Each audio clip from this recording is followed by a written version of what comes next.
ఎంజీ9 news. BC boys హాస్టల్లో విద్యార్థులు పడుతున్నటువంటి కష్టాలు. ఇన్ఛార్జిగా ఉన్న వార్డెన్ను తొలగించి రెగ్యులర్ వార్డెన్ను నియమించాలని అంటున్న విద్యార్థులు. కర్నూలు జిల్లా ఆదోని మండలం పెద్దతుబలం గ్రామం గత కొన్ని సంవత్సరాల నుండి విద్యార్థులకు వసతి సౌకర్యాలు లేక అనేక ఇబ్బందులు ఎదుర్కొంటున్నారు.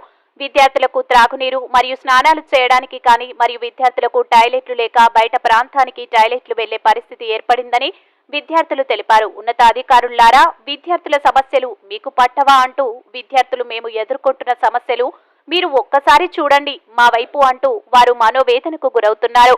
హాస్టల్ వార్డెన్ మరియు ఉన్నతాధికారుల దృష్టికి తీసుకెళ్లినా ప్రయోజనం లేకపోయిందని, ఎన్నిసార్లు మొరపెట్టుకున్నా మా వైపు కనికరం చూపని వార్డెన్ను వెంటనే తొలగించి మాకు న్యాయం చేయాలని విద్యార్థులు తెలిపారు.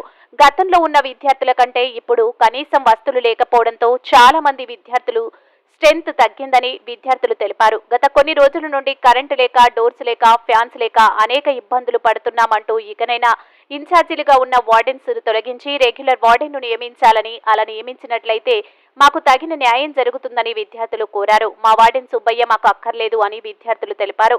ఇకనైనా అధికారులు మా హాస్టల్ వైపు మొగ్గు చూపాలని కనికరించి మేమందరం కూడా మీ బిడ్డల్లాంటి వాళ్ళమేనని, మా మీద దయ ఉంచి ఉన్నతాధికారుల దృష్టి ఉంచి మాకు ఉన్న సమస్యలు తీర్చాలని వెంటనే అధికారులు స్పందించి త్రాగునీరు, టాయిలెట్లు మరియు కనీస వస్తువులు కల్పించాలని విద్యార్థులు కోరారు. ఎంజీ9 టీవీ న్యూస్ రిపోర్టర్తో అరుణ్ కుమార్ అక్కడికి వెళ్లి విద్యార్థులతో సమస్యలను అడిగి తెలుసుకున్నారు. విద్యార్థులు వారి సమస్యలు తీర్చకపోతే అనేక ఉద్యమాలు చేస్తామని విద్యార్థులు తెలిపారు. ఎంజీ9 టీవీ న్యూస్ తో పెదకడుబూరు రిపోర్టర్ ఎస్ అరుణ్ కుమార్.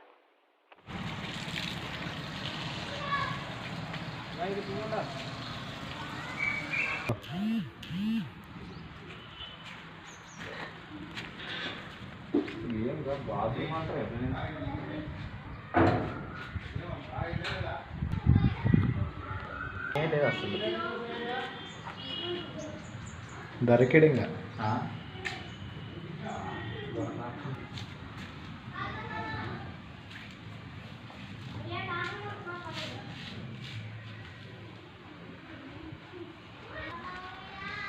ఇంకో ఇది కూడా